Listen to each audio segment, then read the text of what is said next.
Welcome to the Lose Weight, Live Life podcast.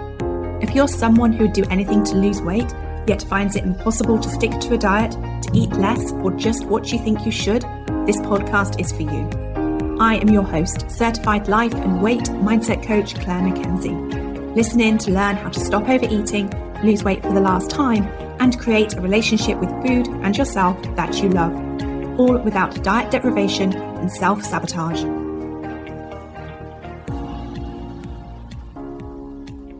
Hi everyone, and a very warm welcome to podcast episode number 138.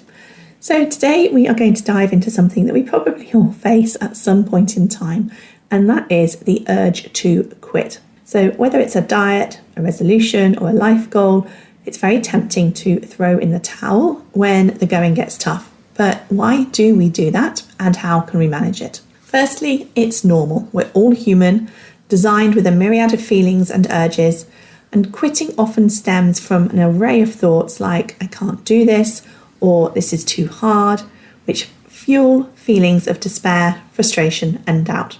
Does that sound familiar?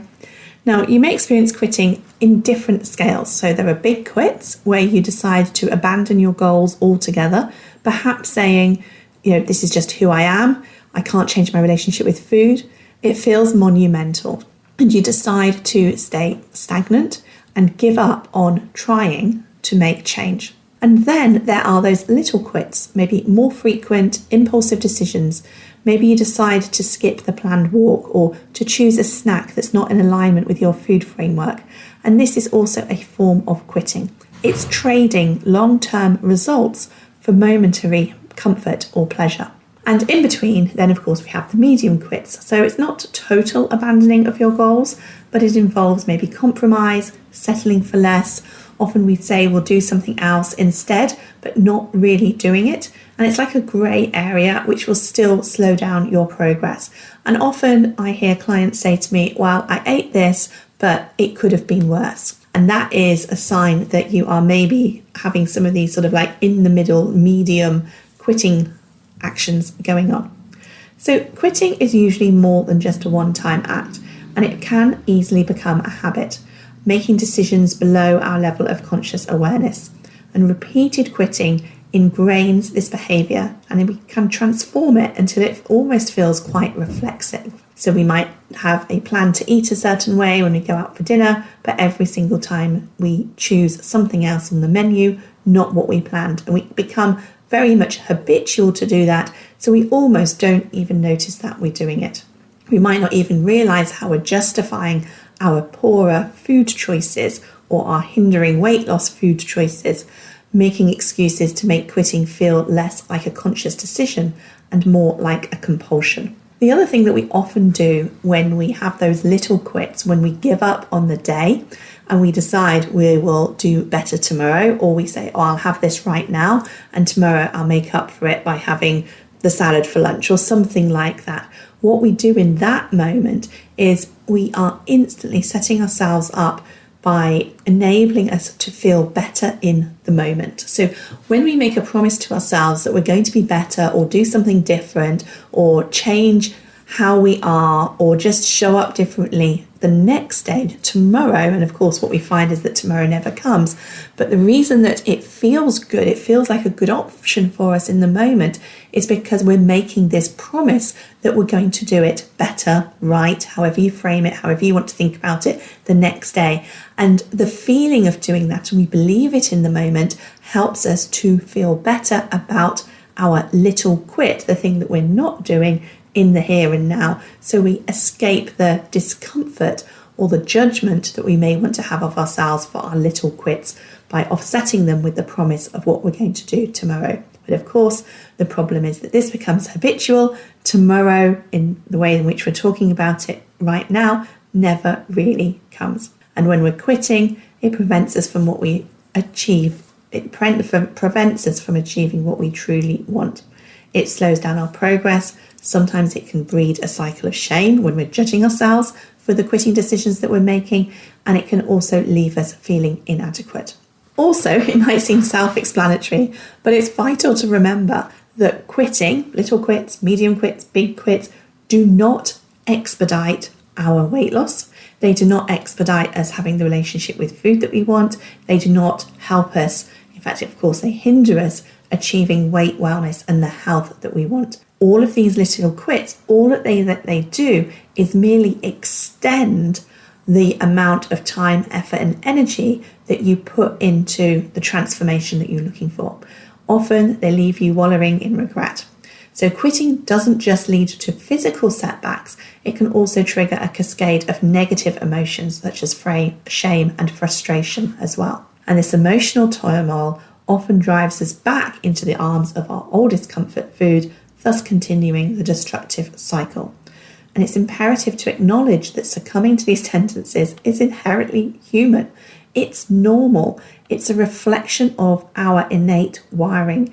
It is not because you are not strong enough, determined enough, disciplined, have enough willpower. It's got nothing to do with any of those things. But let's consider what fuels these quitting impulses. Why do we do it in the first place? Often it's a lack of belief in ourselves and our abilities to achieve our goals. When we lack belief, we find it so much easier to surrender to momentary pleasures, telling ourselves that achieving long-term goals isn't worth the sacrifice because we're probably not going to achieve them anyway, okay?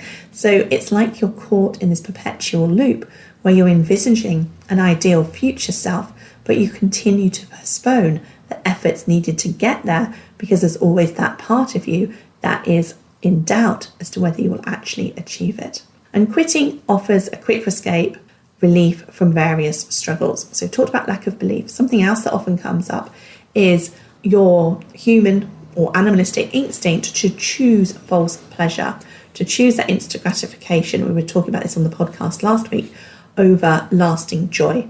Okay, so we get into the habit of always choosing what is available instantly rather than choosing to let go of that in favour of what's to come. Our primal brain is always going to look for the instant gratification.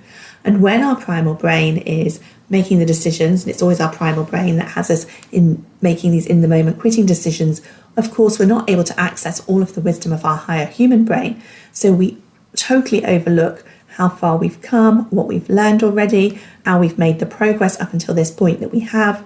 We forget all of our inner wisdom that we have within ourselves. Also, we shouldn't negate the fact that we all have busy lives. Often our hectic schedules can contribute to feelings of overwhelm and lead us to abandon or forget our true priorities. So it might be worth looking at your life and how you can proactively set yourself up to make it less busy and help you stay intentional and focused on what is truly important to you. Because it's really normal to get into a practice and a habit of neglecting ourselves and failing to prioritize ourselves. And then, of course, also it may be because it's a bit like not having the beliefs, we're feeling incapable and overwhelmed.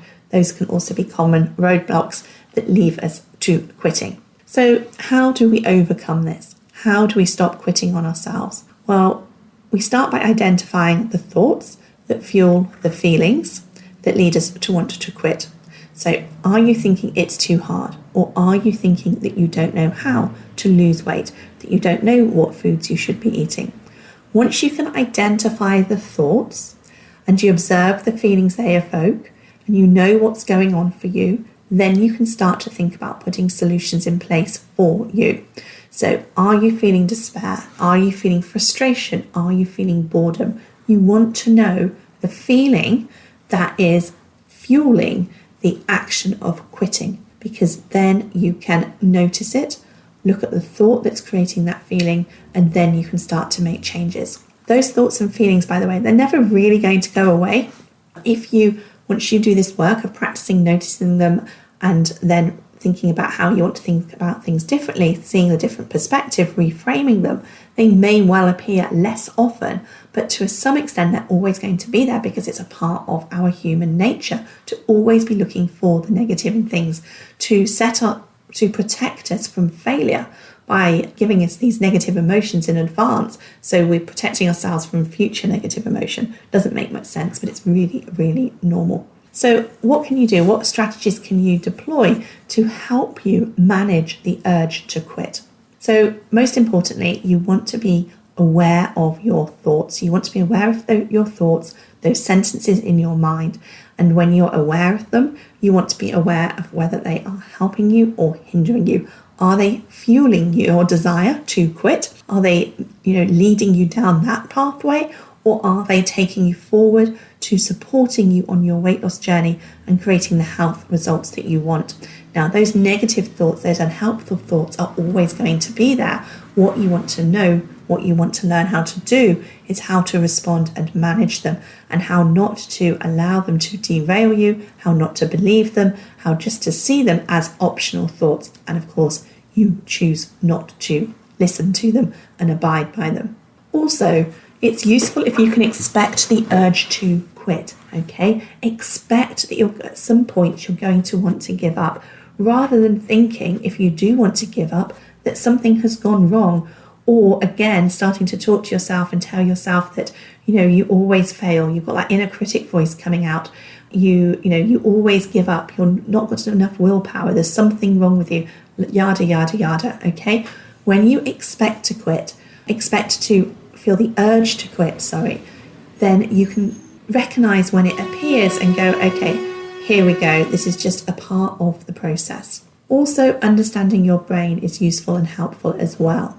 Knowing that your brain is always going to be seeking pleasure and avoiding pain can help you make sense of it when that happens, when you understand that a desire to quit is coming from an uncomfortable feeling that your brain responds to in the same way that it would respond to pain, and it wants to protect you by taking you away from that.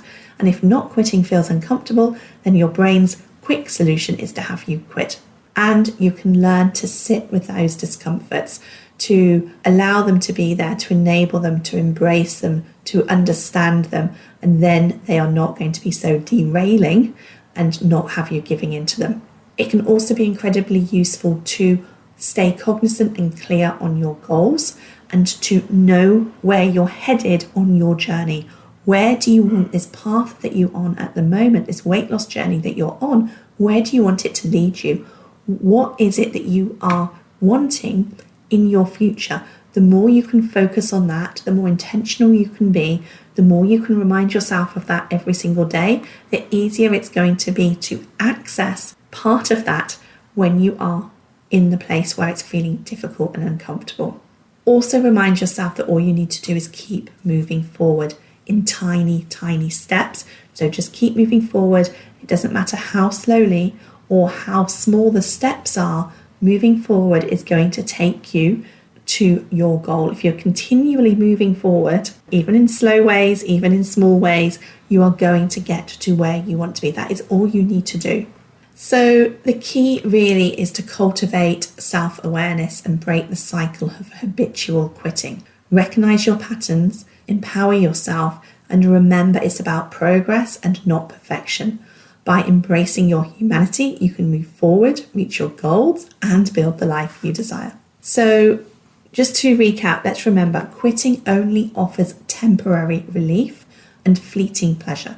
It might feel good in the moment, but it is a false and momentary relief, and it goes against the perceived difficulties of sticking to your plans. Be aware of your thoughts, feelings, and actions, and acknowledge the quitting habits, understand them, and work on shifting them rather than thinking that they shouldn't be there in the first place.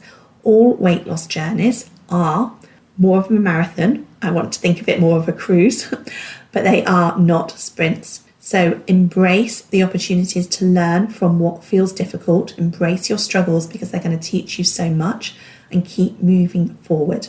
All right, that is it for today. Thank you for being here and thank you for listening, and I'll speak to you soon.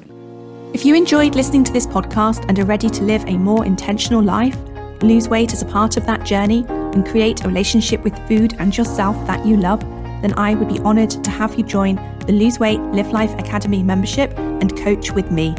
The programme offers different levels of support to suit you, including self-paced learning, twice weekly calls, private coaching, an amazingly caring community, and lots more. Find out all the details about when and how you can join at www.thebestyou.coach/coaching.